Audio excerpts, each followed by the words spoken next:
There were days where I felt that my mind is a war zone. Literally, I used to feel that there is a battlefield going here, just here in this part of my body. I used to wake up already anxious, and I used to overthink every single conversation that I had during the day. I used to imagine the worst case scenarios, and because of how much I imagined the worst case scenarios, I used to dream about them. I used to have nightmares about very bad things happening to me. And for a very long time, I thought that this is just who I am, and this is how I am. And you know what? I wasn't even aware that there is something wrong here, that there is something that should change, that there is a whole different life that I can live. Because I was so taken by my thoughts, by my crazy mind, that I was not aware of what's happening, of what's going on in my life. I wasn't even aware that this is not how I am supposed to live. This is not how my mind is supposed to function. What I want you to know, if you are watching this video, recognize, be aware, realize your thoughts. Don't be your thoughts. Recognize that your thoughts are not you. And I will tell you how to do that, because this is the key to living. If you, at some point, are able to handle your mind, to control your mind to some extent, to manage your thoughts, you will know how to live your life properly. You will know how to enjoy this life. You will know peace. You will find peace. What I want you to know is that thoughts come and go. They are not facts. We don't realize this because when you are having a single thought, if it's negative, you feel that it is you. For example, if you think that you are not good enough, you believe that you are not good enough. It's you. It's like you believing that you are not good enough, which is not true. You should realize that this is just a thought. If you have a thought that you are not good enough, it doesn't mean that you are not good enough. It doesn't mean that this thought is a fact. This is the first thing that you should realize. You should know how to separate your thoughts from yourself. Your thoughts are not you. They are not you. They are yours. You can create them. You can not delete, because you cannot delete a thought, but you can replace them.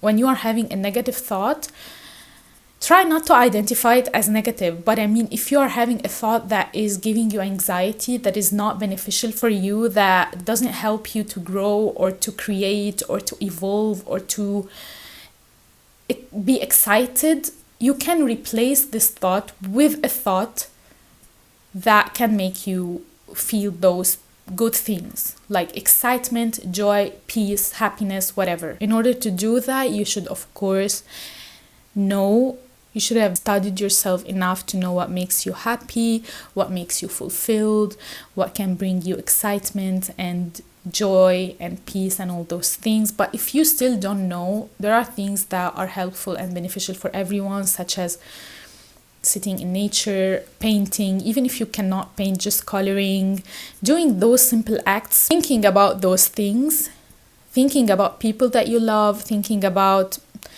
scenes that you want to see, like, I don't know what you exactly love, the sea, the sunset, the sunrise, nature, mountains, whatever. Creating and dreaming about those things, dreaming about a life that you want to live in the mountains, by the beach, whatever. All those things that can bring you excitement, you can use in order to replace the negative thoughts by them. I want you to know that our brains are wired for survival. They are not wired for peace. Because since the beginning of humanity and of human beings on Earth, they used to have this survival mode because, they used to live in forests, in jungles, and there were real threats out there, and they were supposed to live in survival mode because their lives were actually, literally threatened. And this survival mechanism were basically transferred through generations to us. And now, even though we don't have the threat that they used to have, but we still have this survival mechanism, and we still have our brains that are wired for survival and not for peace. And that's exactly why we start sometimes to panic about very, very simple things. That is why it's not easy for us sometimes to get out of our survival mechanism, because it is wired inside of our brains. But we can do it. And if you cannot do it, if you're not able to do it, I'm telling you this just to know, for you to know that this is normal. Don't sabotage yourself. Do not be very hard on yourself. It is how our brains are wired. As much as our brains are very flexible and they can change and adapt to circumstances, but at the same time, our brains are very much adapted to what they want, to what's comfortable for them. So even if your brain is adapted to pain, to feeling pain, you feel pain, but your mind is comfortable feeling pain. So that's why it's hard for you to get out of it. So when you don't feel pain, when you feel happy, it feels unfamiliar to your brain and it makes it uncomfortable. That's why you should be very persistent, you should be very consistent, and it's not an easy journey. Who said it is? It's part of the healing process, of the very long healing process, but is it worth it? Oh yes, it is. Because on the other side of it, there is a totally different life that is waiting for you. A very beautiful, extremely beautiful life. The life that you are supposed to live. The life that you were brought on this earth, on this planet to live. So even if it will take you very long, and it will take you very long, you should be committed to this path until the end. Even if you flip back, even if you had bad moments, if you had step backs, do not stop.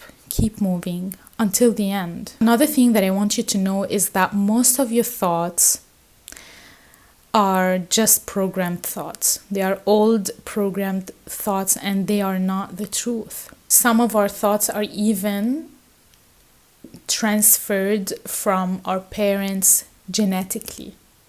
Can you imagine? So they are not even your thoughts. They are your mother's thoughts or your father's thoughts or even your grandfather's thoughts. They are not yours. So do not be very attached to them. And most importantly, do not define yourself by them. Do not accept them as facts and as truth about you, because they can literally be your grandfather's thought about himself. Now, I want you to learn how to create a distance from your thoughts. And this is very important. If you learn this, you will be able to master your mind. Do you want to master your mind? Do you want to be the master of your mind, or do you want your mind to be the master of you? It is yours, and your mind is the most powerful machine in the world. You have it. It's yours. Are you going to control it, or are you going to let it control you? So what you can do, when you are having a thought, name it. Okay? For example, the thought that I am not good enough again. Name this thought. And when you are having it, just say to yourself, the thought of me not being good enough is back again. As if it's something not yours. It's something that is coming from the outside. And it will come and go. It's not you. It's not you who is generating this thought. Name it.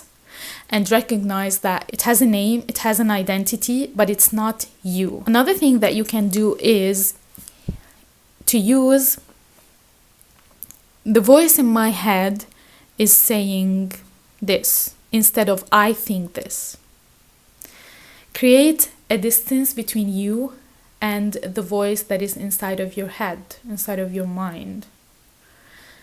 Again, this thought about you not being enough, the voice in my head is saying that I'm not good enough. instead of I think I'm not good enough. Another thing that I will highly recommend is to meditate.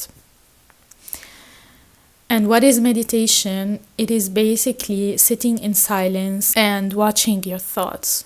And this is very important. You have no idea how much meditation changed my life. And now I cannot live without meditation. If I skip meditation for a long time, for 1 week, for example, I instantly start to see changes in my thoughts, in my behaviors, in my mental state. Meditation can clear your mind. In the beginning, it's not gonna be easy, especially if you are an overthinker, and if you are watching this video, you are probably an overthinker. So I'm telling you, it's not gonna be easy in the beginning, but you can start with 5 minutes, 7 minutes, then 10 minutes, until 20 or 30 minutes is good. You will realize a difference in your life that you cannot imagine, because it clears your mind in ways. It shows you things that you can never see in other ways. It shows you depth inside of yourself. It shows you traumas that you don't know about yourself. It shows you the thoughts that are really helpful for you. In one word, it really can awaken you spiritually, mentally, and on all levels. Another thing that you can do is to basically write it down. Whenever you are having very negative thoughts and you feel that your mind is racing, just write everything down. Let it all out on your paper, even on your phone. If you cannot write in the moment, for example, if you are during work at your job and you start having those thoughts, intrusive thoughts, negative thoughts, and you feel your mind racing, just type it on your phone, on your laptop. Type everything and let it out. This is a way of letting them all out. What I want you to realize and what I want you to recognize is that we should, in the end, we as human beings, we should realize that we are not our feelings. We are not our thoughts. They are visitors, they come and go, but they are not us. So if you are feeling anxious, start to say, I am having a feeling of anxiety, instead of I'm anxious. I'm experiencing anxiety instead of I'm anxious. I'm experiencing sadness instead of I am sad. Stop identifying yourself. Stop limiting your identity to the feeling that you are having in this moment, because that's not true. Feelings come and go, and you know it. You know it, because I used to be a person who is very much attached to their emotions, to their feelings, that when I used to experience sadness, I used to see everything dark, that I couldn't get out of that feeling ever in my entire life. But that's not true. The next 2 hours, everything changes, and I became happier. So you should start to separate yourself from your emotions and from your feelings and from your thoughts, and start saying that I'm experiencing sadness, even happiness. I'm experiencing happiness. I'm a human being having a whole experience of every emotion, of every feeling out there. And they are just visitors. They come and go. So do not identify yourself with a feeling or an emotion that you're having right now. That will fade away maybe in 2 hours, maybe in 1 day, but it will go away. So it's not you. Another thing that I want you to know is this path is not easy, because it is a brain basically, and changing your brain takes time, quite a long time. I have been trying to manage my thoughts, to be able to master my mind for, I would say, 1.5 to 2 years, and I still sometimes can't do it. I still sometimes feel that my thoughts are controlling me for some time, but I am committed to this, and I try to always remind myself that this is a practice and not perfection, and basically to keep practicing, to be aware. Awareness is the most important thing. Another thing that I want to say to you is peace doesn't mean that you have no thought. It means that you are no longer at their mercy. Okay, alright guys, that's it for today's video. I hope you enjoyed, and let me know how or what ways you do in order to be able to kind of control your thoughts. If you have other ways, I would love to hear it. I would love to try it, and I will see you in the next video. Goodbye.